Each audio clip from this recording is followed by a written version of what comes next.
राज्य में स्वास्थ्य विभाग द्वारा 7 दिन की नोटिस पर 10 साल के लिए एम्बुलेंस उपलब्ध कराने के लिए 8,000 करोड़ रुपए का कॉन्ट्रैक्ट दिया गया है, जिस पर विधानसभा के विरोधी पक्ष नेता विजय वडेट्टीवार ने राज्य की महायुति सरकार में मनपसंद लोगों को ठेका दिए जाने का आरोप लगाया। उन्होंने कहा कि अधिकारियों पर दबाव बनाकर जेब भरने के लिए ठेका दिया गया है। या राज्यामध्ये घोटाळ्यावर घोटाळे पुढे येत आहेत।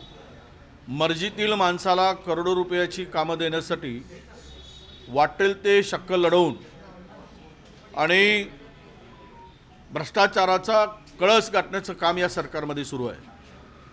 काल केवळ 7 दिवसाच्या शॉर्ट नोटीसवर 108 जी ॲम्ब्युलन्स आहे, या ॲम्ब्युलन्सचा 10 वर्षासाठी 8,000 कोटीचा टेंडर काढला गेला, केवळ 7 डेज इतक्या शॉर्ट नोटीसवर। आणि 10 वर्षासाठी तब्बल, खरं तर कुठलाही टेंडर हा 3 वर्षाच्या पलीकडे ॲम्ब्युलन्सचा पुरवठ्याचा नसतो।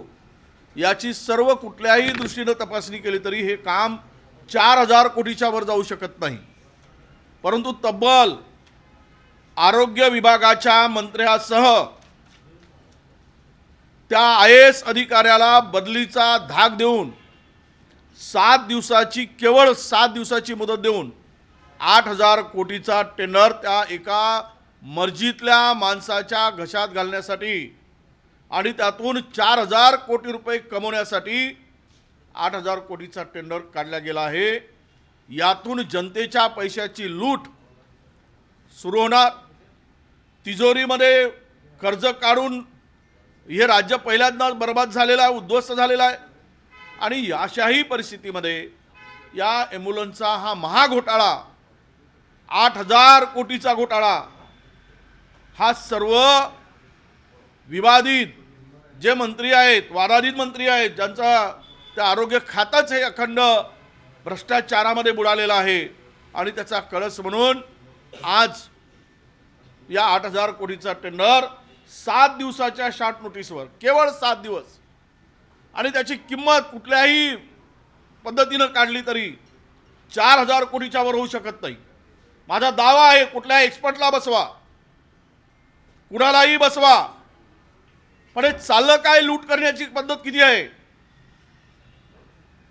4,000 कोटीच्या कामाला 8,000 कोटी मोजणं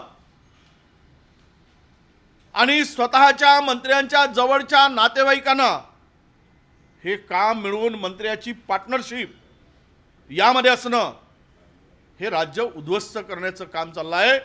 हे राज्य लुटून, तिजोरी लुटून या सगळ्या घोटाळेबाज सरकारने राज्याला अधोगतीकडे नेण्याचं काम सुरू केलेलं आहे।